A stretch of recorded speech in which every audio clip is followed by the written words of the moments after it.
সুপ্রিয় কৃষক বন্ধুরা, আসসালামু আলাইকুম। কেমন আছেন? আশা করি সকলেই ভালো আছেন। তো আজকে রসুন রোপণ সম্পর্কিত আলোচনা হবে। রসুন রোপণের জন্য আমাদের আগে মাটি প্রস্তুত করে নিতে হবে। মাটি প্রস্তুতির পরে এখানে দেখছেন এই যে ছোট নাঙ্গল দিয়ে ভোমর টানা হয়েছে। ভোমরের মাঝখানে আপনাদেরকে 2 থেকে 3 ইঞ্চি পর রসুন এভাবে রোপণ করতে হবে। আর এক শুলি থেকে আরেক শুলির দূরত্ব প্রায় 5 থেকে 6 ইঞ্চির মতো।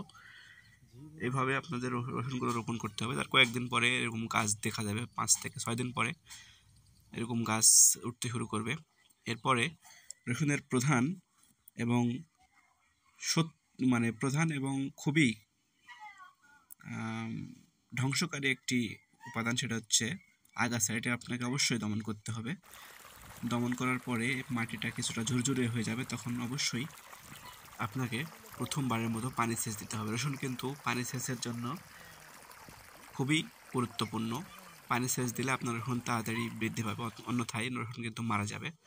পানি সেচের 1 সপ্তাহ পরে রসুনের চেহারা দেখতে পাচ্ছেন, কত ছোট থেকে কতটা ডেভেলপ হয়েছে। এর সাথে আপনাকে একটা জিনিস স্প্রে দিতে হবে মাঝে মাঝে, সেটা হচ্ছে প্রতি 7 দিনে একবার স্প্রে করলে হবে। সেটা হচ্ছে ইউপ্রিডিয়ন গ্রুপের রুব্রাল জাতীয় যে কোনো কিছু আপনি স্প্রে করতে পারেন। সেক্ষেত্রে আপনার রসুনের গ্রোথ ভালো হবে। এই তো মূলত রসুনের এটাই হচ্ছে শেষ অবধি। এখন রসুন প্রায় পরিপক্ক হয়ে গেছে, কিছুদিনের ভিতরে দেখতে পাবেন। আগা দেখেন, এই যে আগাটা অনেকটা মরা মরা বা হলদেটে হয়ে যাবে গাছের বর্ণ, তখন কিন্তু আপনাকে রসুন উঠাতে হবে। আর রসুন উঠিয়ে এটাকে রসুন ওঠানোর সময় আমরা অনেকে ভুল করি, যারা নতুন তারা হচ্ছে রসুনের যেই পাতাগুলো রয়েছে এগুলো একবারে মরে যায়, অর্থাৎ মরা মরা হয়ে যায়। তখন কিন্তু আপনি রসুন উঠাতে পারবেন না। তখন রসুনটা উঠালে সে রসুনটা দীর্ঘদিন সংরক্ষণ করতে পারবেন না।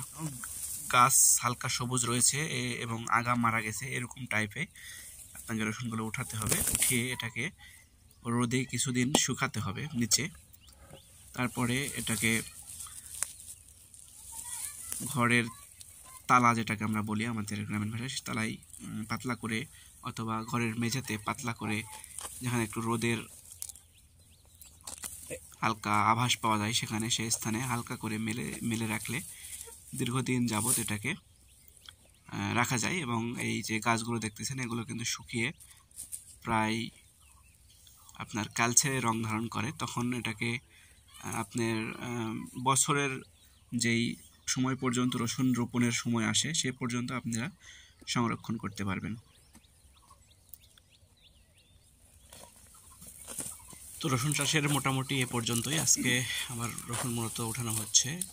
এরপরে হয়তো ছোট্ট আকারে ভিডিওর মাধ্যমে আপনাদের দেখাবো, যখন রসুনটা আবারও রোপণের সময় আসবে তখন কেমন রয়েছে এটা আপনারা দেখতে পাবেন। সবাই আমার সাথে থাকুন, দেখতে থাকুন আমার চ্যানেলের সব ভিডিওগুলি। আশা করি আপনাদের অনেক উপকারে আসবে ভিডিওগুলি।